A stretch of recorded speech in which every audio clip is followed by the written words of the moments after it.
Bonjour et bienvenue dans le Point Résistance écologique, le podcast qui raconte l'écologie, la vraie, simplement. Je m'appelle Brice Schwartz et chaque semaine je reçois un ou une invitée pour parler écologie, climat et environnement.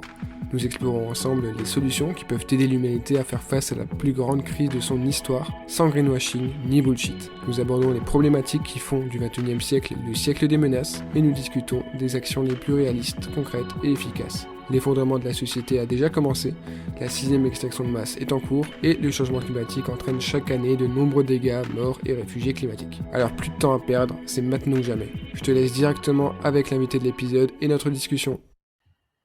Hello Maxence. Salut Brice. Bienvenue sur le Point Résistance écologique, merci d'être là, d'avoir accepté l'invitation. C'est un honneur et un grand plaisir. Carrément. Je vais essayer d'être à la hauteur alors. Est-ce que tu peux commencer par nous parler de toi en quelques mots? Ouais. Donc moi je m'appelle Maxence Fourneau. Quand j'étais petit, je voulais être inventeur, ce qui m'a amené à faire des études d'ingénieur. J'avais tout de suite un peu une sensibilité environnementale, euh, donc plutôt énergie renouvelable, choses comme ça. Et je voyais la technologie comme quelque chose qui pouvait vraiment être super utile, sauf que je fais mon stage dans une entreprise d'énergie renouvelable vraiment super innovante et tout, et je me suis rendu compte que ça marcherait jamais, dans le sens où en fait ce qui manque c'est pas tant les innovations, les inventions, ce qui manque c'est des gens pour les mettre sur le marché et des gens pour les utiliser. Donc ce qui m'a amené à m'intéresser au marketing, c'est-à-dire à l'influence qu'on peut avoir sur comment on peut influencer les gens à utiliser des technos, et euh, à l'entrepreneuriat, c'est-à-dire comment on fait pour avoir la posture pour vendre, créer et vendre ces technologies. Et donc actuellement, après avoir fait un vrai bullshit job dans une grande multinationale comme on les aime, j'ai créé mon activité, euh, et je me suis lancé à mon compte dans le coaching d'entrepreneurs écologiques. Donc c'est ce que je fais actuellement.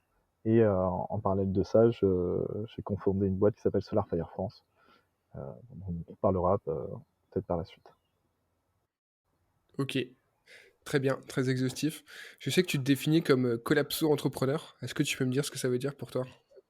Alors collapsant entrepreneur, c'est un peu un oxymore qui permet déjà de capter l'attention. Euh, et c'est de l'entrepreneuriat qui soit ne nous pousse pas vers un effondrement écologique, donc c'est vraiment le côté durable. Euh, mais durable, c'est un mot qui a été trop Mhm. utilisé pour avoir encore vraiment du sens. Et donc, collapso, hein, ça fait rapport à la collapsologie, l'effondrement écologique, hein, que ton audience connaît. Et aussi Mhm. l'entrepreneuriat qui survivra à l'effondrement. Donc, c'est-à-dire un entrepreneuriat qui soit sobre, c'est-à-dire on peut imaginer que dans un monde effondré, ou en tout cas euh, qui en décroissance, qu'il y aura toujours des entreprises, que ce soit des entreprises qui produisent de la nourriture, euh, peu importe sous quelle format c'est, est-ce que c'est des scopes, est-ce que c'est encore des entreprises privées, ou où il y a des moyens de production qui sont mutualisés, peu importe. Mais en tout cas, il y aura toujours des échanges. Et donc, dans ces échanges, il y aura toujours des gens qui créeront des projets, donc il y aura toujours des entrepreneurs. Et comment on fait pour entreprendre, pour faire cette activité de création de projet de manière la plus responsable et avec des ressources limitées. Ok, donc c'est vraiment l'entrepreneuriat qui pourrait survivre, peu importe l'état du système, peu importe le changement de système, la vraie durabilité, plus vaste que comme on l'entend souvent actuellement, quoi. Exactement.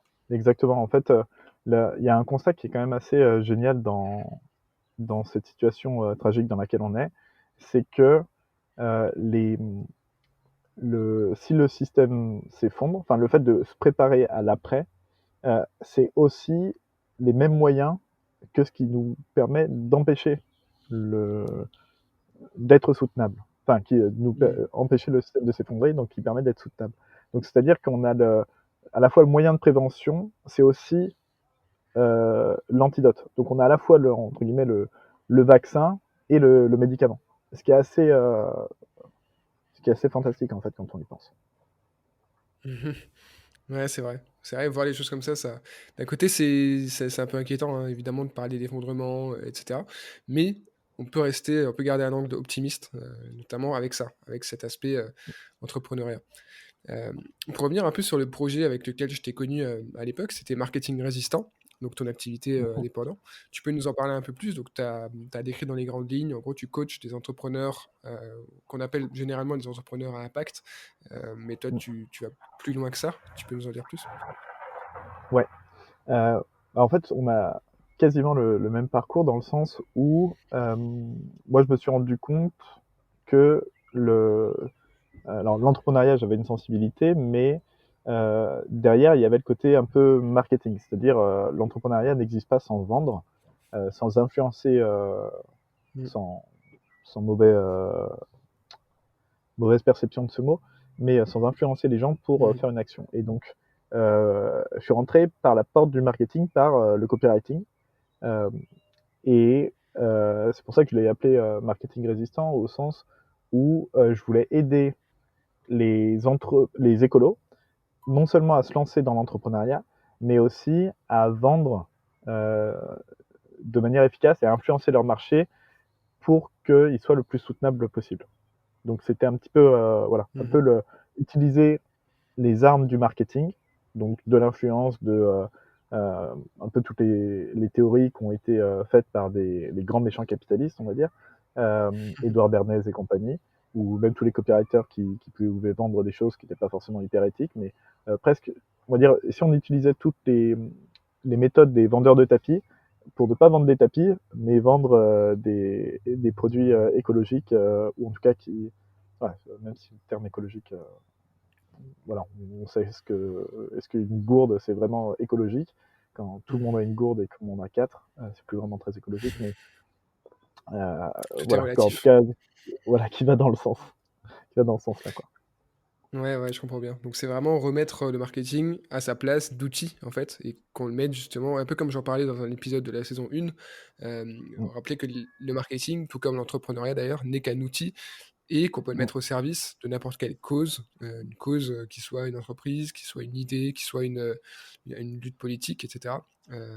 Du moment que voilà, on peut utiliser les meilleures techniques, les meilleures stratégies, du moment que, le fond, la nature de ce qu'on met en avant et justement, bah, respectable, durable, éthique et cetera. Il y a rien de mal à vouloir promouvoir, une organisation qui promeut, qui vend, qui fait des choses vraiment, écologiques, quoi. exactement, exactement. Faut dissocier l'outil de sa finalité. Exactement. Et du coup, en parlant de ces organisations à impact positif, ces entreprises vraiment durables et justement low-tech et cetera, on va en parler. Tu travailles donc aujourd'hui sur, Solarfire, donc tu as cofondé Solarfire France. Tu peux nous en dire un peu plus Mm, sur ce projet? ouais. Alors l'histoire est longue, donc je vais aller assez rapidement. Donc Solarfire France, on va dire que c'est la branche française d'une entreprise internationale qui s'appelle Solarfire Concentration, qui a été cofondée notamment par une Française qui est expatriée en Finlande. Et donc, Mmh. cette boîte qui a à peu près 10 ans, hein, c'est entre guillemets une petite boîte on va dire à peu près 10 personnes dans son cœur. Euh, Eux, ce qu'ils font, c'est ils conçoivent et ils fabriquent des fours solaires directement en Afrique pour Mmh. les entrepreneurs africains. Et donc des fours solaires à concentration. Euh, Fours solaires à concentration, donc on utilise l'énergie, le rayonnement du soleil pour chauffer un four. Donc il n'y a pas d'électricité, il n'y a pas de high-tech, c'est que des miroirs qui réfléchissent la lumière et qui la concentrent en un point, qui permet Mmh. voilà, d'avoir des températures qui permettent de faire plein de procédés alimentaires, donc de cuire du pain, de cuire des biscuits, de faire torréfier des graines pour les conserver plus longtemps et révéler leur saveur. Voilà. Donc en Mmh. fait, on a un côté très un peu universel, on peut faire tout ce qu'on fait avec un four classique, sauf que là c'est un four solaire. Et, euh, et donc voilà, et en fait il y a l'ingénieur de cette boîte qui est français, qui s'appelle Arnaud Créteau, qui s'est dit mais génial en fait ce que font les entrepreneurs africains, et si on essayait de faire ça en France. Puis il habite en Normandie, c'est pas vraiment la super région pour faire une boîte avec du solaire. Et en fait il a passé son CAP de boulangerie, voilà, ça a super bien marché. Aujourd'hui, il bosse à mi-temps et son activité, elle est super, ouais, super stable, tout ça. Euh, et du coup, bah, vu qu'il était présent sur un peu les réseaux sociaux et que les gens voyaient qu'il utilisait un four solaire, ils se sont dit, mais c'est génial, nous aussi on le veut. Euh, comment tu te l'es procuré, combien tu le vends, si c'est toi qui le fabriques, voilà. Mhm. Et donc en fait, on s'est dit, ah bah mince, en fait, moi je l'ai acheté à SolarFire Concentration, mais il n'est pas vendable, enfin il n'est pas vendu en France. Donc peut-être que je vais, et si on créait une branche française pour le vendre aux entrepreneurs français, fabriqués en France, parce qu'il n'y a pas de société de fabrication ni en Finlande ni en Europe. Mhm. Euh, et donc, bah, c'est à ce moment-là qu'il m'a appelé, parce qu'on se connaissait rapidement. Il m'a dit, bah voilà, j'ai besoin de toi pour le côté un peu marketing, entrepreneuriat et coaching d'entrepreneurs qui se lancent avec ce four solaire, parce que c'est un outil professionnel, hein, c'est pas un four que tu vas mettre dans ton jardin. C'est vraiment Ouais, fait ouais. pour avoir une activité professionnelle durable et intense. Enfin, un outil qui soit fidèle, que tu n'aies pas besoin de réparer tous les 4 matins, qui dure dans le temps. Nous, on veut que ce soit multigénérationnel, euh, complètement contre l'obsolescence programmée. Et voilà, donc c'est un outil qui a un certain coût. Du coup, c'est à destination des entrepreneurs et des artisans. Et vu que moi, mon job aussi, c'est de coacher les entrepreneurs, il m'a dit, bah voilà, toi, tu pourras leur donner aussi des conseils en marketing ou en entrepreneuriat sur comment monter leur boîte et comment vendre leurs produits fabriqués avec le four solaire. Et voilà. Et donc, c'est comme ça que l'équipe de SolarFire, c'est France, s'est constituée. Donc, on existe depuis l'été 2020. Et voilà, là on a déjà nos premiers entrepreneurs qui nous rejoignent, qui vont commencer à inonder le marché de leurs produits, délicieux produits torréfiés au four solaire. Ok, trop cool, très belle histoire, très belle genèse de SolarFire France. J'ai vu aussi que tu as pas mal, tu collaboré avec pas mal d'organisations justement engagées.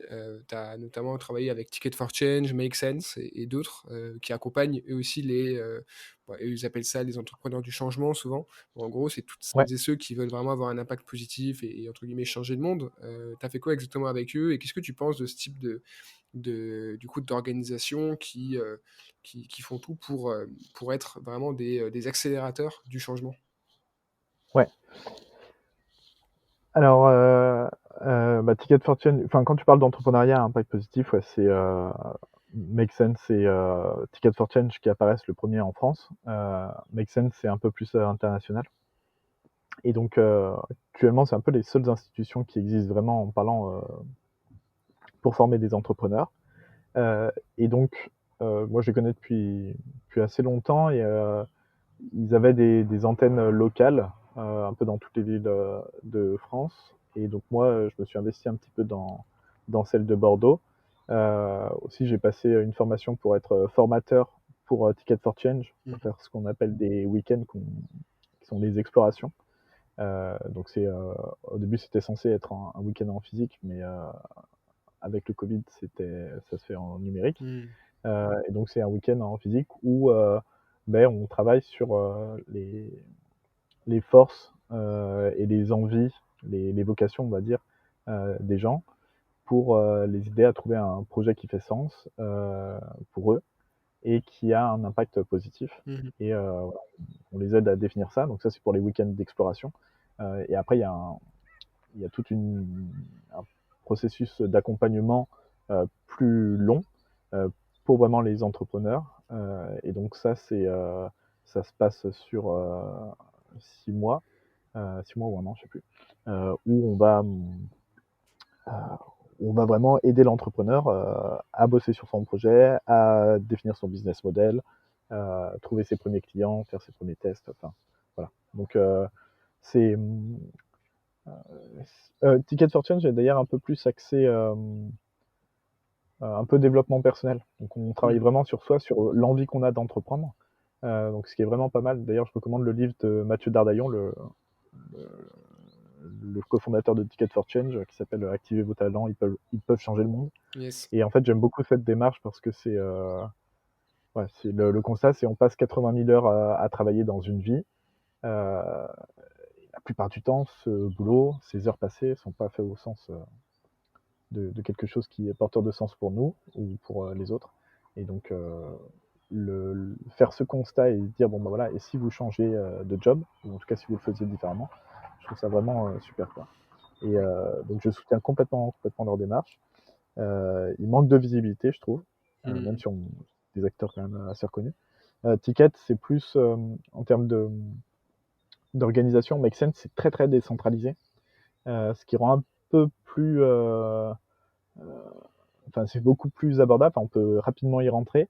Maintenant, c'est peut-être, je dirais, alors je sais pas si c'est moins, pas forcément moins qualitatif, mais chez Ticket, c'est une famille, tandis que chez Make Sense, c'est plus un réseau. OK. Donc, si on a vraiment envie d'entreprendre, qu'on a un projet un peu dur, un peu costaud, Ticket, ça peut propulser. Tandis que Make Sense, c'est plus, bon voilà, on a une idée, on a envie de bosser dessus, on a envie d'avoir des retours, mais c'est voilà. Maintenant, je connais un peu moins Make Sense que Ticket Fortune. OK, OK. En tout cas, ouais, c'est des belles initiatives, Mm. et ça aide, je pense, beaucoup de projets à émerger, donc c'est cool. Justement, tu disais que ça part du sens, ça part, parfois du développement personnel. J'ai l'impression que c'est vrai que à l'époque, c'était vachement orienté dev perso, trouver du sens pour soi et cetera, et de plus en plus, quand on parle de justement d'accompagnement des entrepreneurs, des porteurs de projets, même de transition professionnelle, on parle de plus en plus, on aborde en tout cas de plus en plus le sujet d'avoir un impact positif sur l'environnement ou sur la société. Et je trouve qu'au final, c'est lié. Parce que quand on cherche un projet, un travail qui ait du sens pour soi, c'est souvent en lien avec avoir un impact positif sur la société, sur l'environnement ou autre. C'est rare d'avoir que l'un ou que l'autre, quoi. Ouais, tout à fait. Mais à l'inverse, on peut, enfin, exactement. Après, ça dépend en fait c'est pour ça que c'est important de travailler sur nos valeurs, c'est parce que ça dépend ce qui a de la valeur pour nous.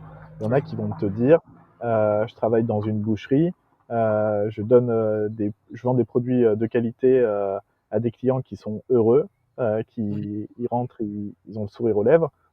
Est-ce que c'est un job à impact positif d'être boucher ou pas? Tu vois, il y a débat. Donc en fait, ça dépend de la sensibilité de chacun. Enfin, ça dépend. Il y a une part qui dépend de la sensibilité de chacun sur le fait d'avoir un job porteur de sens. Pareil, est-ce que, tu vois, une boîte qui va créer des emplois, est-ce que si c'est pour avoir une activité, tu vois, enfin, Total, ils emploient énormément de gens. Est-ce Mmh. que pour autant que ils rendent un grand service dans le sens où ils permettent d'avoir accès à une énergie pas chère à tout un panel de la population, dont des classes populaires qui n'avaient pas accès avant. Est-ce que ça, bah, socialement, tu pourrais dire, bah, c'est super. Écologiquement, ça l'est un peu moins. Donc, tu vois, le débat est toujours un peu compliqué là-dessus. Ça veut dire quoi faire sens? Ça veut dire quoi avoir un job qui fait du sens? Donc ça, je pense c'est seulement nous, en fonction de nos appétences et de nos connaissances, qu'on peut répondre à cette question. Euh, et si aujourd'hui on doit définir est-ce qu'une boîte est vertueuse ou pas, là Mmh. C'est très c'est relatif, ouais, c'est assez, ouais, subjectif, c'est très compliqué, relatif. c'est très compliqué. Mais ouais, Mm. ça dépend du prisme sous lequel tu analyses, l'organisation, en question. Donc c'est Ouais. vrai que, enfin, c'est rare que quelque chose, que ce soit une action, une organisation et cetera, soit tout noir ou tout blanc. Hem, Mm. Malheureusement, c'est pas si simple. Mais Ouais. bon, c'est vrai que la question du sens, c'est essentiel plutôt que de juste chercher à faire un travail qui va apporter de l'argent ou qui va être cool, qui va être tranquille, enfin, c'est bien de chercher, plus loin que ça parce qu'au final, quand on parle de la crise de la quarantaine, quand on voit tous les gens qui ont des jobs, qui ont l'air bien sur le papier, mais qui plaquent tout du jour au lendemain après quelques années, c'est parce qu'ils ont pas forcément fait attention à cette notion du sens dès le départ et que justement ils sont confrontés à ça plus tard. Donc plus tôt on Mm. s'y intéresse, je pense, mieux c'est.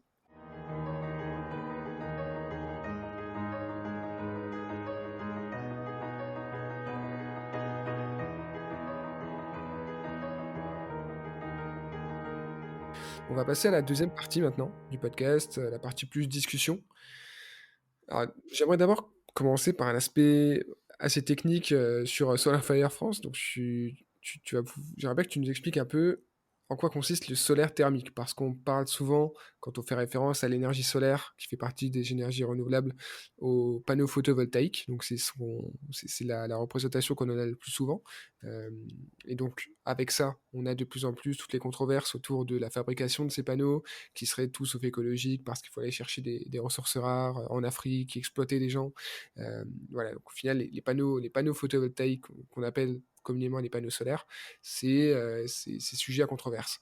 Mais avec Solar Fire France, avec les fours, les fours low-tech, là, on parle de quelque chose qui a assez peu de choses à voir. Et du coup, est-ce que tu peux nous en dire un peu plus sur cette énergie solaire et est-ce qu'elle est vraiment verte, renouvelable, d'avenir? Quel est ton point de vue là-dessus? En énergie solaire, c'est la seule qui est quasiment disponible sur Terre, avec la géothermie. Mais en fait, toutes les énergies qu'on voit autour de nous, quand on brûle du bois, quand on brûle du charbon, quand on brûle du pétrole, quand on utilise l'énergie du vent pour faire tourner une éolienne, tout ça, c'est de l'énergie solaire qui est arrivée à un moment sur Terre, qui a été stockée ou qui a été transformée en autre chose. Par exemple, euh, une masse d'air chaud une masse d'air qui va se faire chauffer par le soleil va se déplacer. En se déplaçant, elle crée du vent et Mmh. ce vent, on peut l'exploiter pour avoir de l'énergie. Donc, l'énergie solaire, c'est quasiment la seule énergie qu'on a. Donc, en fait, la question, c'est de savoir à quel moment est-ce qu'on la puise. Si Mmh. on la prend, par exemple, l'énergie photovoltaïque, le problème, c'est qu'on va utiliser donc des panneaux, effectivement, qui ont les problèmes que tu disais, mais pour la convertir en électricité, qui ensuite est stockée dans des batteries chimiques, qu'ensuite on va réutiliser en termes d'électricité. Mais euh, à un moment, on peut se poser la question de est-ce que le but du jeu, c'est avoir de l'électricité ou est-ce que c'est avoir de l'énergie? Et en fait, quand on se pose cette question, on se rend compte que 50% des besoins énergétiques de l'humanité, c'est de la chaleur. Et Mmh. c'est pas de l'électricité. Donc, c'est-à-dire, et donc là, on parle bien de besoin, on parle pas d'énergie primaire. Donc, potentiellement, un radiateur électrique, c'est quelque chose de profondément stupide, dans le sens où on utilise de l'électricité, qui est de l'énergie de très très bonne qualité, pour faire de la chaleur, et la chaleur, c'est de l'énergie de très basse qualité.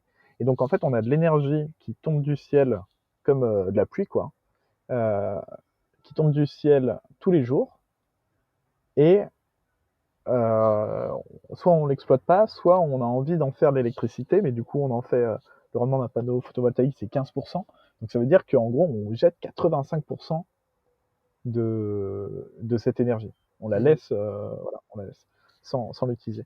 Donc euh, en ce sens-là, moi je trouve que la question est un peu euh, la question du photovoltaïque, elle n'a pas vraiment de sens, au sens où, vu qu'on a 50% des besoins de chaleur qui aujourd'hui ne sont que fossiles, l'électricité, tu vois, de l'électricité nucléaire, c'est bas carbone, Mmh. ça a très très peu d'empreintes sur la biodiversité parce que c'est très concentré, c'est beaucoup d'énergie concentrée à un petit espace, donc on n'a pas besoin de déforester.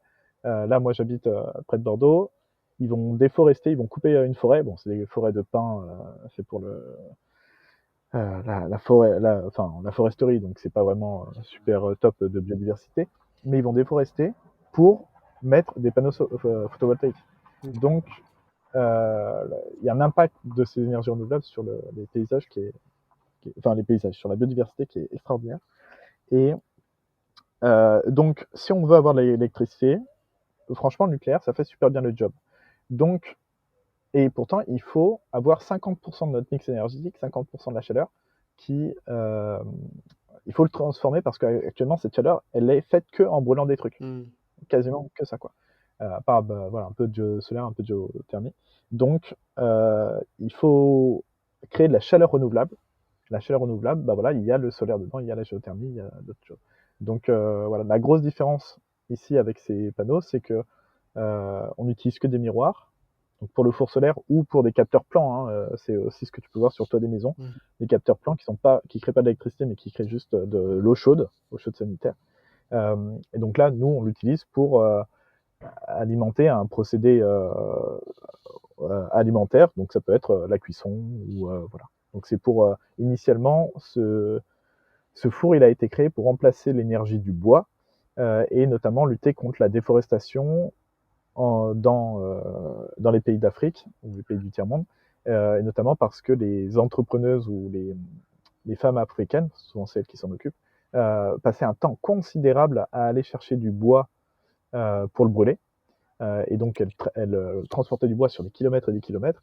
Et donc, la question, c'était, OK, comment on fait pour utiliser l'énergie du soleil, enfin, plus avoir besoin du truc, mais que ce soit assez concentré pour atteindre les mêmes niveaux de température. Et pour ça, on Ok. utilise des miroirs, tout simplement, et ça se fait bien. Ouais, c'est vraiment couper tous les intermédiaires dans tous les sens du coup et vraiment aller chercher l'énergie solaire à la source et la Exact. transformer en ce qu'elle produit naturellement, la chaleur.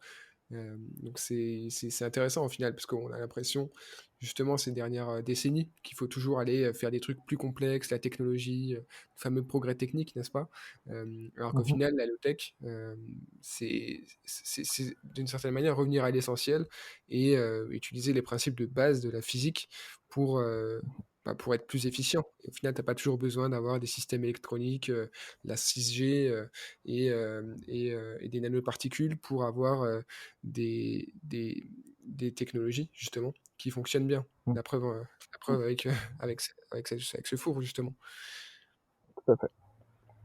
Tout à fait. Et tu vois, même Hem, c'est plus efficace dans le sens où, là, notre four solaire, si on voulait avoir la même puissance de chauffe, en gros, si à la place des panneaux, des miroirs, on met des panneaux photovoltaïques et on mmh alimente un four électrique de même puissance, et on se rend compte qu'il faut 7 fois il faut 7 fois cette surface. Parce que nous, on utilise 100% de la chaleur, tandis que le photovoltaïque n'utilise que 15% de l'énergie solaire. Donc Ouais, ouais. on en a 7 fois plus, quoi. OK, ouais, c'est intéressant.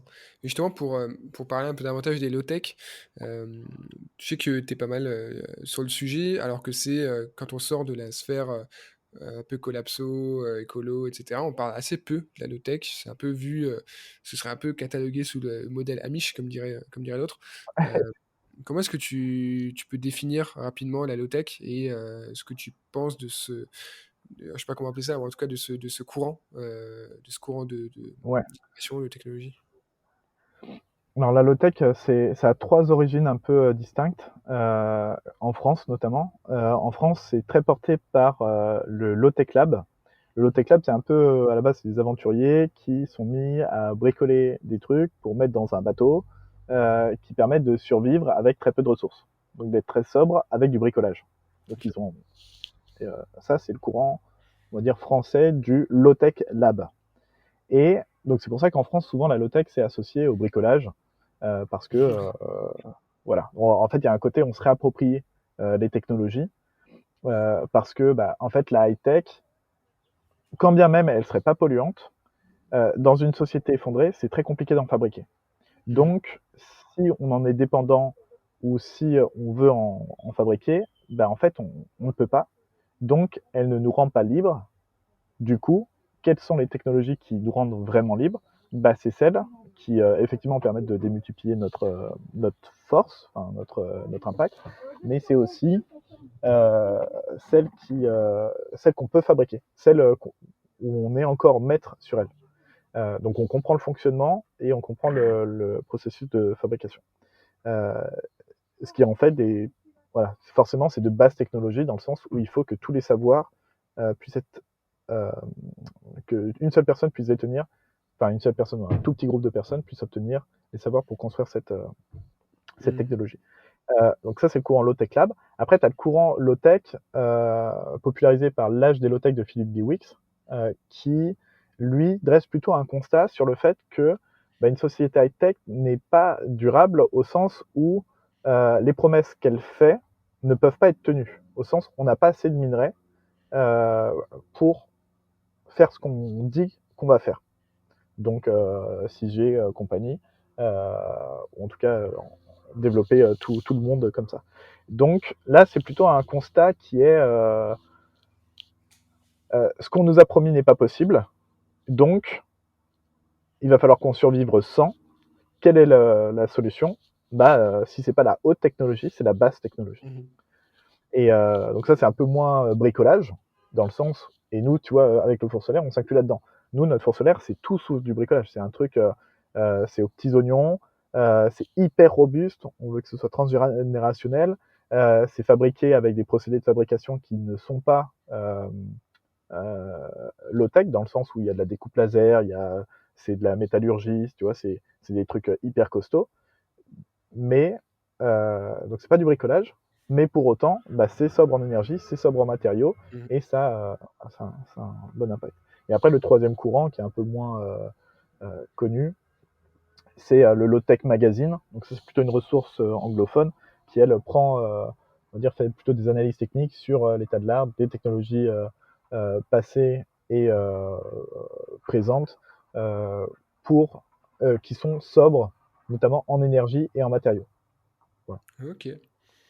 OK, très bon résumé. Je savais pas qu'il y avait plusieurs courants, dans la low-tech, Ouais. mais ouais, c'est intéressant. C'est intéressant et je pense qu'on en parle vraiment pas assez là, en l'occurrence, il y a tout ce focus sur, le techno-optimisme, les technophiles qui sont, totalement convaincus qu'on va pouvoir résoudre les problèmes climatiques et les problèmes écologiques avec la technologie, mais au sens Mm. high-tech justement, parce qu'au final low-tech, high-tech, ça reste la technologie, mais Mm. aujourd'hui quand on parle de technologie, on pense directement à l'informatique, à internet, et cetera, alors que ça va au-delà de ça et la technologie existe depuis des siècles, bien avant internet, bien avant l'informatique et on a trop tendance à réduire la technologie à ça, je trouve.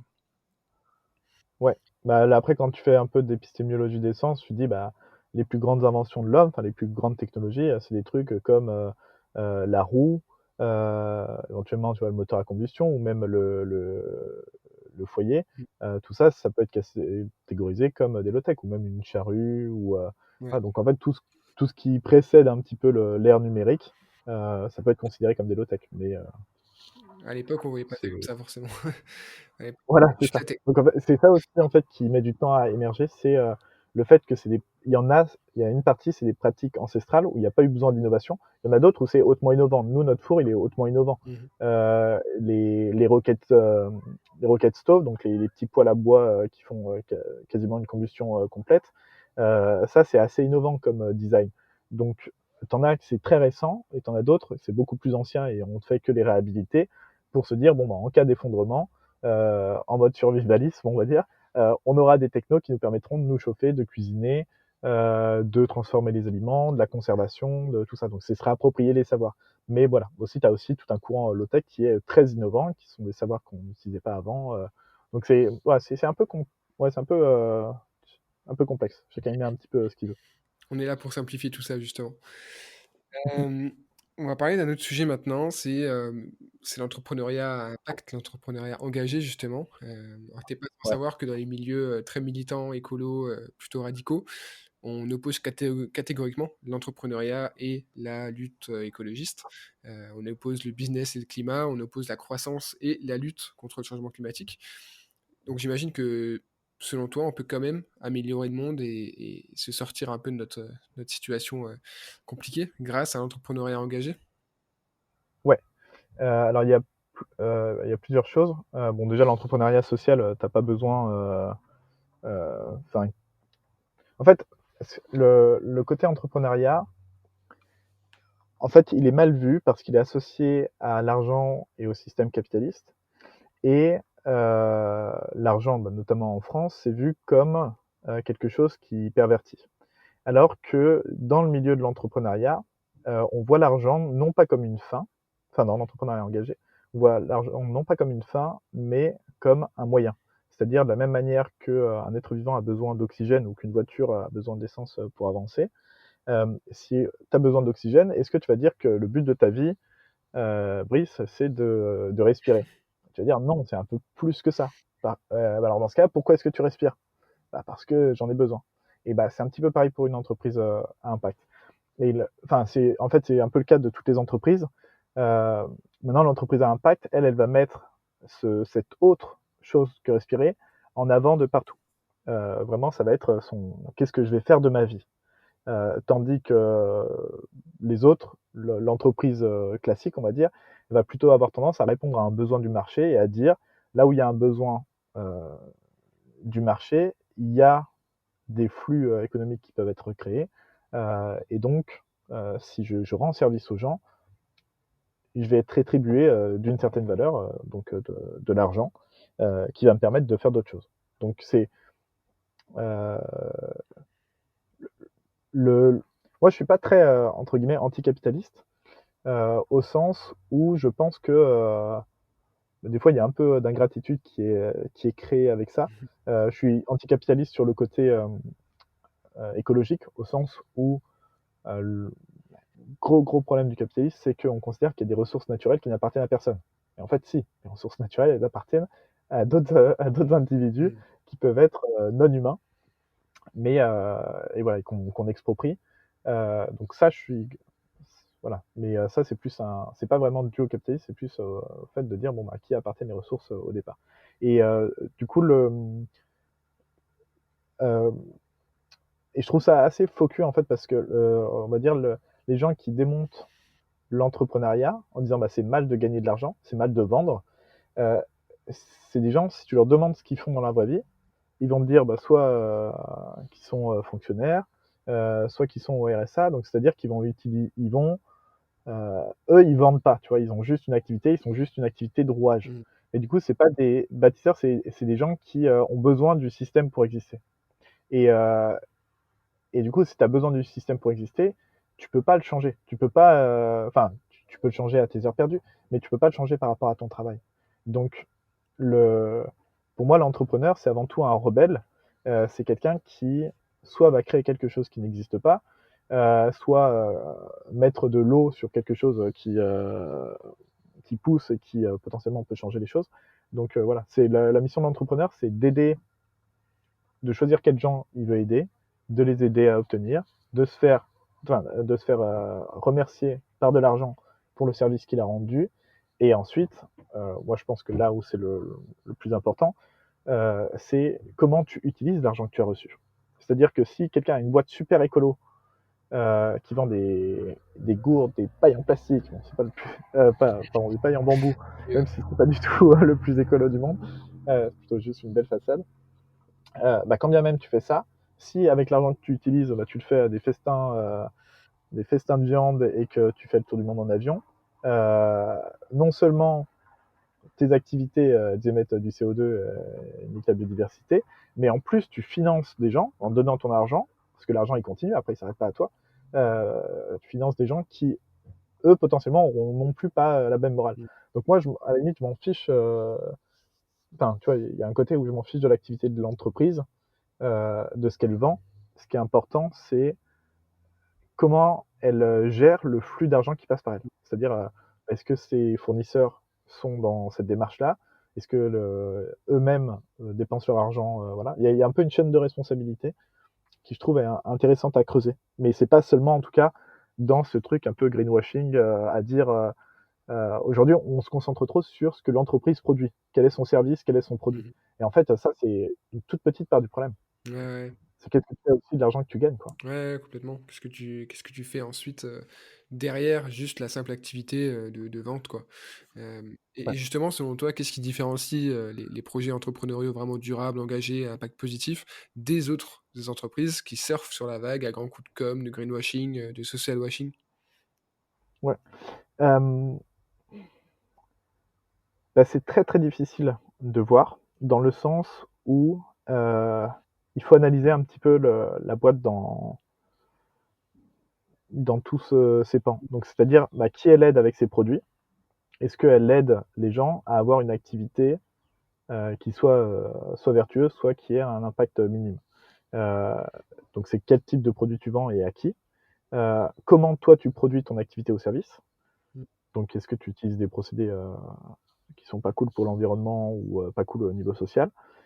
Comment tu influences ton marché, donc quel est ton marketing, et à qui tu donnes l'argent, donc qui sont tes fournisseurs, et quelle est ta politique de redistribution des richesses, ou même, j'ai envie de dire, ta politique RH. C'est-à-dire que si tu embauches dans ta boîte que des viandards, voilà, je fais une petite pique à chaque fois pour la consommation de viande, mais je pense qu'on n'en parle pas assez, donc c'est pas grave. On dit Euh, les carnistes. ouais, les carnistes. Euh, donc si tu embauches dans ta boîte que des carnistes, ça veut dire que l'argent qu'ils ont, potentiellement, ils vont en dépenser 20% qui correspond au budget de leur alimentation, dans acheter des produits qui sont pas bons pour l'environnement. Mmh. Donc, voilà, ça dépend aussi de qui t'embauche. Si tu embauches que des écolos convertis qui sont complètement en dehors du système, bah dans ce cas-là, tu vois, tu es positif. Ouais, ouais. Donc, tu vois, faut analyser presque tout le business model de l'entreprise pour savoir si c'est vertueux, sachant que tu n'as pas besoin d'être vertueux sur tout. Tu peux être vertueux sur seulement deux, trois aspects de ça. Et moi, j'ai un peu le côté, j'aime aussi le côté Robin des Bois, qui est de vendre des produits qui ont pas forcément un impact négatif. Mais par exemple, tu vois, dans le milieu de l'infoprenariat, moi, j'ai un gros projet qui me trotte dans la tête depuis longtemps, c'est de vendre des formations en ligne, donc impact écologique quasiment nul, à part deux, trois stockages par-ci par-là, mais de vendre des formations en ligne sur des thématiques qui intéressent euh, les méchants, on va dire un super boomer carniste, et de lui piquer de l'argent. De lui prendre de l'argent, enfin pas de lui prendre, qu'il me donne son argent, euh, qu'il aurait dépensé ailleurs, dans des trucs pas super écolo, qui me donne son argent à moi, en échange d'une formation sur tel ou tel sujet, et que moi j'utilise cet argent pour le réinvestir dans des activités vertueuses du style, je sais pas, donner à Sea Shepherd, à L214, ou dans des projets à impact positif, donc pour soutenir l'entrepreneuriat positif, tu vois. Mon père, par exemple, qui se lance dans son activité avec le four solaire, bah, il a besoin de fonds pour acheter le four ou pour acheter sa matière première ou à faire son marketing. Et bah voilà, ces fonds, il en a besoin, donc bah, si on peut lui en prêter, pas passer par tout le système de banque, tout ça, bah, tu vois, voilà. Donc en fait, piquer de l'argent aux riches, aux méchants plutôt, et l'utiliser à bon escient, quand bien même ton produit c'est de la merde, quand bien même tu vends des produits pour faire de l'investissement immobilier, tu vois, Mmh. euh, et que tu sais que peut-être que le riche gagnera plus d'argent à cause de toi, bah, en soi c'est presque pas grave dans le sens où si toi tu utilises l'argent correctement, si tu fais rentrer dans un circuit qui est vertueux, bah, dans ce cas-là c'est good quoi. Et c'est marrant, ça me fait penser, je sais pas si tu avais entendu parler de ça récemment, l'affaire, du slip français. Donc, le slip français, c'est une marque, de sous-vêtements, même si maintenant ils font aussi du vêtement pour, hommes, même pour femmes, je crois. Heu, Mhm. Made in France, assez bio, éthique et cetera, assez cher aussi. Et Mhm. récemment, ils se sont pris une grosse polémique de toute l'extrême droite et un peu de la droite, parce que, ils ont annoncé publiquement, très fièrement, qu'ils reversaient 5 de leur chiffre d'affaires à des associations qui aident les réfugiés en France. Donc c'est Mhm. très noble de leur part, mais ils se sont pris un Mhm. tollé, vraiment une vague de haine en fait, un peu comme ils avaient déjà eu quand ils ont fait des pubs à l'époque, il y a peut-être 1 an ou 2. Ils mettaient Mhm. en avant essentiellement des mannequins, voilà, des mannequins, entre guillemets «racisés» de couleur, et Ouais. ça, tous les un peu le cliché du français, de François le français, franchouillard, qui s'est insurgé en disant: «Bah, mais c'est même pas des Français, vous appelez le slip français, vous mettez pas en avant des Français». Enfin, des débats qui n'ont pas lieu d'être évidemment, mais du coup, le slip Mhm. français, je trouve qu'ils sont souvent au cœur de la polémique parce qu'ils font des choses, bah, après c'est subjectif, mais Mhm. je les trouve des choses plutôt bien à mon sens, Mhm. et du coup, ce que tu dis, est-ce que tu penses pas que de communiquer là-dessus, ou même si tu communiques pas, mais que tu vois, enfin, les gens le savent, pardon, que tu aurais investi derrière, leur argent, dans des projets dont ils ne partagent pas forcément les valeurs. Est-ce que tu penses pas que c'est il y Mhm. a un risque justement de t'en couper et que l'aspect Robin des Bois au final, bah, plus personne va vouloir lui donner de l'argent puisqu'ils vont savoir que, bah, derrière ça va être utilisé pour, une vision qu'ils partagent pas? Ouais. Bah, hyper intéressante ta question. Je pense que le slip français, depuis le début, il parle pas à des Robins des Bois. Il parle à des bobos. Il parle à des, enfin, il parle pas à des méchants. Donc, c'est pas des Robins des Bois. Eux, ce qu'ils font, c'est de l'entrepreneuriat positif. Ils vendent à des gens qui veulent faire le bien des produits. En gros, ils donnent un prétexte à des gens qui veulent faire le bien de donner leur argent. Mmh. Donc, c'est-à-dire, voilà, moi, ce que j'aime, c'est la mode, c'est le Made in France et c'est l'écologie. Je ne sais pas où dépenser mon argent. Ben voilà, tenez, monsieur, vous avez un slip pour payer votre homme qui soit sexy. Mmh. Euh, donc, achetez-le, donnez-moi vos sous, nous on saura très bien quoi en faire, on en versera 5%, blabla. Donc tu vois, eux ils parlent entre guillemets euh, je fais des grosses caricatures à chaque fois, mais aux bobos gentils. Mhm. Tandis que moi, quand je parle de résistance ou de Robin des Bois, c'est vraiment aller piquer de l'argent aux méchants, quoi. Vraiment leur dire, Ouais. ouais, tu leur piques l'argent du porte-monnaie, quoi. Ouais. Oui, la cible, Donc, effectivement. ouais. Et après, tu vois, eux, je pense que c'est très, très, c'est pas du tout anodin. Ils savent très bien qu'ils vont se prendre une tollée. Mhm. Et euh, c'est un petit peu le sujet d'un livre qui est très connu en marketing, qui s'appelle euh, Believe Me, I'm Lying, Ah, euh, de Ryan Holiday. Et donc, en gros, lui, il part du principe que, tu vois, par exemple, si on prend le cas du hijab de Decathlon, mhm. Decathlon, leur moto, c'est le sport pour tous. Et donc, dans les magasins, t'as un peu tout le monde qui fait de la trottinette et qui joue au foot. Donc, ils sont dans l'inclusion sociale. Et euh, quand ils vont faire leur hijab pour courir, ils savent très pertinemment que ça va faire une tollée médiatique. Et donc, ça va leur faire de la pub gratos. Ouais. De la pub gratos qui va défendre leurs valeurs. Donc, quand bien même ils retirent le hijab après de leurs produits, je sais même plus s'ils l'ont retiré ou pas, euh, quand bien même ils ont eu de la pub gratos qui a mis en avant leurs valeurs. Mhm. Bah, le site français, c'est pareil. C'est, ok, on se coupe d'une certaine partie, mais de toute façon, cette partie, c'était une partie avec laquelle on n'avait pas envie d'être. Je pense qu'ils n'avaient pas forcément envie de vendre à du français, enfin, des sites français à du français euh, raciste et xénophobe. Donc, ça faisait pas partie de leurs valeurs. Ils se sont dit, bah, on pousse le truc un peu plus loin. Ouais, on fait des pubs avec des gens de couleur. Ouais, on reverse 5% euh, pour, euh, pour aider les réfugiés. Euh, et donc c'est hyper malin de leur part parce que ça appuie sur leurs valeurs, en même temps ça leur apporte de nouveaux clients et ça enlève ceux qui voulaient pas de comme clients. Ouais, c'est clair. Donc Ils y perdent pas de ouais, change, quoi. ouais. Si après ils avaient du fait de leur pub et tout ça, mais tu vois, je pense que c'est pas pour rien qu'ils ont fait ça dans cet ordre-là. Mais si leur pub à chaque fois c'était du bon français, donc 40% ou 60% de leur marché, c'était du vrai bon français, comme ça pourrait être le cas pour Louis Vuitton ou j'en sais rien. Dans ce cas-là, enfin, tu vois, enfin, Louis Vuitton, j'en sais rien, je sais pas si Ouais. les clients de Louis Vuitton sont racistes ou je sais pas quoi, mais si tu prends des mecs, si leur marché était grossièrement raciste, bah, dans ce cas-là, oui, ce serait tirer une balle dans le pied à se couper de 40% de leurs bénéfices, mais dans ce cas-là, ouais, c'est pas la même approche, c'est pas l'approche Robin des Bois. Ouais, ouais, ouais, je comprends bien. Les deux sont efficaces. Effectivement, c'est un peu différent, mais c'est intéressant dans tous les cas.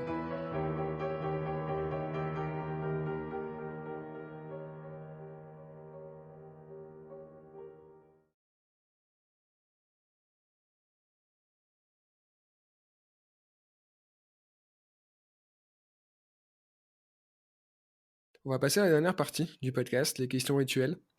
Alors Mhm. le principe est assez simple, je te pose, quelques questions qui sont posées à tous les invités, à toutes tes invités, je t'interromps pas et je commande pas forcément les réponses. Réponses, si possible, concises, tu vas voir, c'est des questions, qui vont t'intéresser. Alors déjà, Ouais. c'est quoi pour toi la résistance écologique? J'ai un peu la même définition que la tienne, dans le sens où bah, je pense que c'est sortir de l'attentisme, sortir quelqu'un résoudra le problème pour moi. C'est s'ajouter un peu de fierté et te dire oui, j'ai fait quelque chose. Je suis pas resté les bras croisés. J'ai pas attendu la, la guerre passe. Tu vois, l'attentisme, souvent c'était utilisé en 39-45. C'est-à-dire, il y avait les collabos, donc ceux qui n'étaient pas gentils, et il y avait les attentistes et les résistants. Et très peu de résistants, donc la majorité de la population française était attentiste en disant bon bah là il y avait Pétain, bon bah là il y a les Allemands, bon bah voilà, on subit. Et, euh, et quand bien même ça se comprend ce comportement, je pense que il y a plein de gens qui n'osent pas aller vers la résistance parce qu'ils ont la trouille ou parce qu'ils n'ont jamais vu de gens le faire. Et en fait, La résistance, en fait, c'est donner du sens à sa vie, c'est un petit peu écrire son histoire, c'est participer à une grande aventure. On fait l'époque à la fois sublime et tragique, comme écrit Sandrine Roudot. Euh, et tragique parce que c'est très dur ce qui se passe en ce moment. Et en même temps, sublime parce qu'on a de nouveau un rôle à jouer. Là, si t'es né dans les années 80, ton seul rôle, c'est de bien consommer, de profiter de ton confort, Mhm. éventuellement d'avoir certains exploits. Mais c'est de l'ubrisme. Tandis que là, c'est pas des exploits qu'on va chercher, c'est réinventer le monde. Donc c'est un peu une quête dont chacun peut être le héros, un peu comme Frodon dans Le Seigneur des Anneaux. Euh, on mène pas une guerre par hubrisme, on mène cette guerre, on rentre en résistance quelque chose d'efficace, d'utile, qui impactera des millions d'humains sur les générations suivantes. Donc voilà, c'est ça que je vois dans le terme résistance. Sortir de l'attentisme. Quel déclic t'a poussé à t'engager? Alors, il y en a plusieurs. Euh, c'est, je pense que la premier gros déclic, bon, j'étais déjà un petit peu écolo, mais le premier gros déclic, c'est un truc pas du tout important. C'est quand il y a Trump qui est sorti des accords de Paris. Et à ce moment-là, je me suis dit, ah, c'est marrant, j'ai fait un parallèle point Godwin, en disant, tiens, c'est comme Hitler qui arrive au pouvoir. Et en fait, nous, on attend, on regarde. Et en fait, via ça, j'ai constaté mon attentisme. Et je me suis dit, merde, en fait, je participe à la méga machine. Et j'ai un problème avec ça. Dans la foulée, je suis tombé sur une vidéo qui est un peu, pour le coup, qui a changé ma vie. C'est une vidéo YouTube d'un gars qui explique ce qu'est le sabotage social. Et donc, en gros, c'était un petit manuel de résistance euh, publié par l'OSS, donc en 39-45, l'ex-CIA, qui expliquait à des gens qui étaient pas collabos, enfin à des attentistes, quoi, pas résistants, sur comment saboter une entreprise de l'intérieur, une entreprise allemande de l'intérieur, sans se faire choper. Et du coup, là, je me suis dit, putain, c'est génial parce que, avec un minimum de risque, ce mec-là, avec cette vidéo et avec cette vulgarisation de ce petit bouquin de résistance, redonne du pouvoir à quelqu'un qui, je me considérais, n'avait pas de pouvoir. Tu vois, j'avais pas envie de m'engager dans le maquis, de faire une super start-up écolo, d'y passer ma vie, d'être hyper militant, tu vois, c'était trop loin de moi. Donc en fait, ce qui m'a remis dans l'action, c'est ce petit truc, en me disant, euh, voilà, c'est quoi le principe du sabotage social? Sabotage social, c'est tout simplement si tu travailles pour Monsanto, Total, j'en sais rien, c'est arriver en retard aux réunions. Si tu es dans un poste de management, c'est donner des tâches très importantes à des personnes complètement inqualifiées euh, ou des tâches pas du tout importantes à des personnes très intelligentes. Auquel cas, ça crée de la frustration, ça va foutre un bordel. Tu suis les process à la lettre, tu demandes toujours l'avis sur tout, à tout. Et en fait, du coup, tout ça, en fait, fait que l'organisation, on va dire, dépérit du fait de ta stupidité volontaire. Et voilà. Et tu peux pas te faire choper parce que c'est juste t'es stupide ou tu suis les process à la lettre ou voilà. Et donc vraiment, j'encourage les gens à voir cette vidéo. Il faut taper sabotage social dans YouTube et vraiment c'est une perle. Et donc ça m'a donné le pouvoir de l'action. C'est ce qui m'a donné envie de me dire, ah bah tiens, en fait, peut-être que j'ai une petite action, ça peut être disposer des tracts zéro déchet ou, euh, ou sur la résistance écologique. À un moment, il y avait Deep Green Resistance qui avait fait des petits tracts. Les déposer à 6 heures du mat quand j'arrive autour de la machine à café. Comme ça créera de la discussion, comme ça. Et voilà, et en fait, comme ça, je suis re-rentré en puissance personnelle. Et en fait, une fois que tu as goûté, une fois que tu as goûté à ce sentiment, tu as envie d'aller plus loin. Tu as envie de t'organiser, tu as envie de continuer à apprendre, tu as envie de t'entourer de gens qui sont là-dedans. Ça fait ça. Et après, au niveau des statistiques qui m'ont dit, bah non, je continue, je peux pas faire marche arrière, enfin, c'est trop horrible ce qui est en train de se passer. C'est le fait que tu aies 60% des vertébrés qui est disparu en 40 ans, que 5 degrés seulement nous séparent de la dernière ère glaciaire, que 96% des animaux terrestres vivants sont en cage, qu'un tiers des terres émergées sont accaparées par l'homme pour bouffer, enfin, pour l'alimentation humaine, et que deux tiers de ces un tiers sont pour l'élevage, donc juste pour la consommation de viande et de produits animaux, donc c'est complètement horrible. Et puis après, il y a eu aussi cette lecture du roman Siècle bleu, et aussi des écrits de Paul Watson, qui m'ont tourné la tête et qui m'ont fait comprendre que euh, on vivait pas dans un monde en trois dimensions, enfin on n'est pas dans le monde là, on est à bord d'un vaisseau spatial, et que en dehors de ce vaisseau spatial, c'est le vide et la mort dehors. Il n'y a pas d'autres planètes sur lesquelles il est possible de vivre, où la vie peut se développer. On est un canot de sauvetage, tu vois, comme un camping-car, un vieux van tout pourri, euh, perdu dans le désert du Sahara. Et encore, c'est plus grand que le désert du Sahara. Et on n'est que ça. Et actuellement, il y a des gens qui sont en train de démonter le camping-car, d'enlever des petits boulons par-ci par-là, de démonter le vaisseau spatial, le système de survie. Pas forcément méchant, tu vois, mais juste parce que ils ont envie de vendre des trucs, de rendre service à d'autres personnes. Tu vois, il y a quelqu'un qui a soif dans le camping-car, et ben il va aller chercher de l'eau dans la réserve qu'il fallait pas toucher pour satisfaire la soif de l'autre. Sauf qu'en fait, en faisant ça, il dézingue le système de survie, et en fait, il crée un déséquilibre qui fait que le camping-car il va pas durer bien longtemps dans le désert si on continue à faire ça. Donc voilà. Est-ce qu'on démontrait la station spatiale internationale Non. Et du coup, comment on vit à bord d'un vaisseau spatial de manière durable? Comment on fait pour vivre sur une planète aux ressources limitées? Et justement, Tous ces déclics. comment est-ce que tu t'informes sur les sujets liés à l'écologie et au climat? Ouais, je m'informe plus vraiment en fait, parce que j'ai tellement potassé le sujet. Moi, surtout, ce que je regardais, c'était des conférences sur YouTube, conférences de 2 heures qui te font le sujet de A à Z. Comme ça, t'es pas du tout dans le côté émotionnel des médias qui veulent, que ce soit des médias de gauche ou de droite, qui veulent jouer sur ton indignation pour te faire réagir et te faire gober leurs informations. Non, tu prends une bonne conférence, un truc un peu technique avec des scientifiques. Tu vois, les conférences de Jean-Marc Jancovici, tu vois, c'est parfait pour démarrer. Ou les conférences de Pablo Servigne sur l'effondrement. Tu vois, tu regardes ça, tu as le temps de le digérer, tu t'en regardes plusieurs, tu assimiles le message. Voilà, ça prend du temps, mais moi, c'est ce qui m'a fait la base. Et après, voilà, je suis pas trop l'actualité. Je la suis un petit peu via LinkedIn, où j'ai développé mon réseau pour avoir que des personnes qui sont légitimes à parler sur ces questions, et qui sont pas justement dans le greenwashing ou dans le social washing ou la désinformation. Et donc voilà, je regarde, ouais, puis je regarde pas mal de vidéos sur YouTube de vulgarisation scientifique, enfin de vulgarisation ou sociétale, tu vois, de la recherche. Ça peut être de la recherche en sociaux, ça peut être de la recherche en psycho. Voilà, il y a plein de chaînes de vulgarisation, et donc je me nourris de ça parce que c'est, voilà, avec une approche scientifique.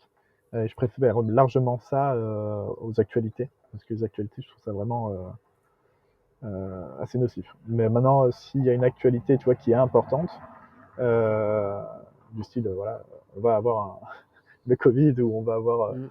le, un confinement, dans ce cas-là, en fait, l'information est tellement de partout, est tellement sur tous les réseaux sociaux que t'as pas besoin d'aller la chercher, elle vient à toi, tu t'en informes, puis après tu passes à autre chose, et puis tu retournes à tes affaires, et tu te remets dans la production, quoi. Je pense que on vit à une ère d'information où on adore consommer, et notamment, tu vois, tout ce qui apporte des émotions, tu vois, tous les articles qui te pressent dans l'indignation.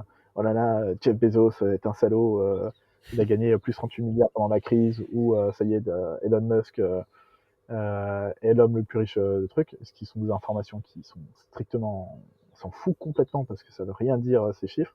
Ils comparent des choux et des carottes, mais ça joue sur l'indignation pour faire des vues. Et donc moi, je veux sortir de ça. Je préfère l'information de qualité. Voilà. Et qu'est-ce que tu veux dire aux personnes qui ont envie de s'engager, parce qu'elles savent qu'il se passe des choses graves et qu'il faut agir, mais qui ne savent pas du tout par où commencer? Alors j'ai écrit un article là-dessus, qui est Mmh. chers écolos impuissants et déprimés. Euh, et en gros, la base, c'est le volontariat pour faire ses armes. Donc aider des gens, pas forcément volontariat dans les assos, hein, mais ça peut être juste prendre part à un projet qui, au début, on va pas être rémunéré. Ça peut être aider quelqu'un, ça peut être cofonder une boîte, ça peut être. Mais prendre part pour. Il y en a plein, hein, il y a vraiment plein de projets sur lesquels s'investir. Euh, pour faire ses armes et commencer à utiliser les outils, commencer à construire son réseau, s'inclure dans un écosystème et ouais, gagner en assurance.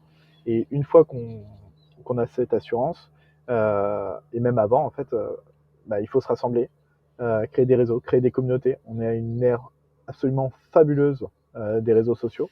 Je remercierai jamais assez Mark Zuckerberg de ce qu'il a fait, et je le pense sincèrement, parce que derrière tout son truc de GAFAM et compagnie, ça a permis à des gens de se connecter, ça a permis l'émergence des mouvements sociaux et des mouvements environnementaux, et aux personnes de se structurer. Donc, bah, ça peut être voilà, bah, créer un podcast, ça peut être créer une page Instagram qui va parler de, je sais pas, de la bouffe végane ou des low-tech, j'en sais rien. Et voilà, documenter, créer de l'information, rassembler une communauté, discuter. Et en fait, en faisant ça, tu deviens légitime auprès de cette communauté. Et quand sors de cette communauté pour bah, chercher un boulot, pour faire d'autres projets ou pour commencer même à avoir de l'argent, bah, en fait, tu viens avec tout ce, tout ce groupe, donc toute cette légitimité. Donc en fait, tu as beaucoup plus d'action, enfin de puissance d'action derrière. Donc en fait, les gens te font plus confiance. Voilà. Si quelqu'un qui a une communauté, il va voir une banque, un partenaire, n'importe qui, enfin tu vois, euh, il a quelque chose. Hmm. Tandis que quelqu'un qui commence à vouloir produire, à vouloir, euh, c'est beaucoup plus compliqué, quoi. Et comment est-ce Donc que... je dirais que Pardon. Vas-y, je te laisse ouais, finir. je commencerai par ça. Non, je commencerai par ça. Bah, se former, se faire ses armes en s'incluant dans des projets, et surtout se rassembler, créer des réseaux, rassembler des communautés, et devenir un peu le fer de lance sur un sujet particulier, ou voilà, je sais pas, être Monsieur Lotech, être Monsieur Point Résistance Écologique, être Monsieur ou Madame Zéro Déchet, j'en sais rien. Mais chercher des petites niches comme ça, et puis ouais, ça peut être très local, hein, mais très local dans les villes, ou ça peut être national, ou ça peut être international, peu importe. Mais voilà, il faut animer. Il faut animer. Ok. Dernière question. Comment est-ce que tu envisages notre avenir commun à tous dans les années qui viennent? Ouais, ça, j'ai pas beaucoup de réponses à cette question. C'est une réponse en soi. Parce que, ouais, non, en fait, c'est que, tu vois, je sais ce que je veux pour mon avenir, mais notre avenir, ça, c'est compliqué à répondre. Après, c'est l'avenir français, c'est l'avenir international. Et c'est un peu trop gros pour moi, en fait. Je pense qu'il y a une bataille immense qui est en train de se jouer. Et euh, vouloir définir quel sera l'avenir, c'est un petit peu comme, euh, on va dire, se palucher devant des pronostics de sondage, ou des pronostics sur un match de foot. C'est pas ça qui est important. Ce qui est important, c'est bah, comment tu fais. Tu vois, si tu cherches, tu regardes la série Le Seigneur des Anneaux, et que au début, tu demandes est-ce qu'ils vont s'en sortir, 99% de chances que non. Et tout l'ensemble du truc jusqu'à la fin, c'est on est dans la merde, on est dans la merde, on est encore plus dans la merde, on est encore plus dans la merde, donc on s'en sortira jamais. Et donc en fait, le pronostic est très peu utile en fait. Vraiment très peu utile. Ce qui est important, c'est dans quel camp on veut être.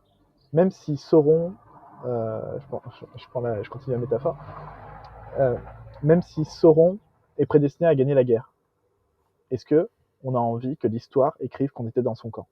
Est-ce que Hitler qui veut gagner la guerre, euh, est-ce que on veut être dans son camp, ou est-ce que on se dit, on se lève et on se dit non, je veux pas, et je sors de l'attentisme, et je construis mon histoire, je construis mon histoire de Frodon, mon histoire de, pas forcément en étant le centre de l'histoire, mais même dans les fonctions logistiques, l'armée elle a besoin, enfin l'armée, quand on fait une guerre, on a besoin de soldats, mais surtout on a besoin d'une chaîne logistique incroyable. On a besoin de gens qui fabriquent des médicaments, on a besoin de gens qui les acheminent, on a besoin de gens qui acheminent de la nourriture, des gens qui la produisent. Donc en fait, on a besoin de fonctions logistiques. Et bah, comment on peut s'insérer, nous, euh, dans ce combat, cette grande aventure, et qu'est-ce qu'on racontera à nos enfants. Mais pas à nos enfants dans le sens société, mais voilà, à nos enfants, nos petits-enfants, on racontera l'histoire de notre vie, quand on écrira un peu l'épitaphe ou notre nécrologie,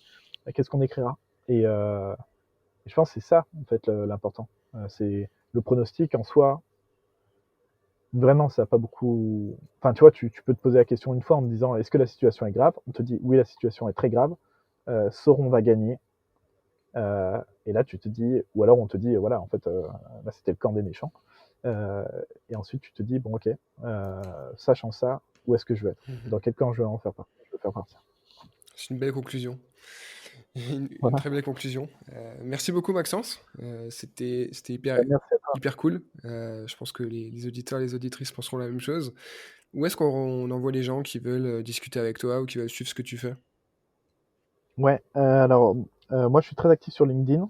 Euh, ou sinon, vous pouvez me retrouver si vous avez un projet entrepreneurial ou même envie d'avoir, on va dire, des pensées philosophico, économico, Tout ça. entrepreneuriales. Me retrouver sur marketing-résistant.com.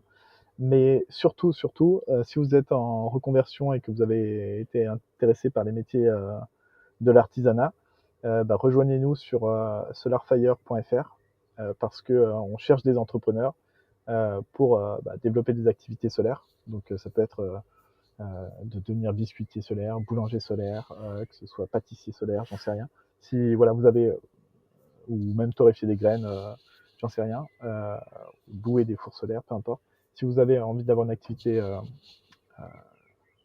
entrepreneuriale un peu sur base d'artisanat, où on peut faire quelque chose d'alimentaire avec de l'énergie solaire, rejoignez-nous, parce que on vous soutiendra et on vous aidera à vous lancer, à faire de vous une success story. Voilà. C'est beau. En plus, je trouve que ça sonne bien. Le nom de métier plus solaire. Tu vois, un boulanger solaire, ça donne envie d'aller acheter des Ouais, croissants c'est là-bas, ça. quoi. En plus. Exactement. Bon, très cool. Super. Merci beaucoup, Brice, et merci beaucoup pour tout ce que tu fais. Bah, merci beaucoup à toi également. On se tient au courant. Et puis, on donne rendez-vous aux éditeurs et aux auditrices dans un prochain épisode. Merci. Salut.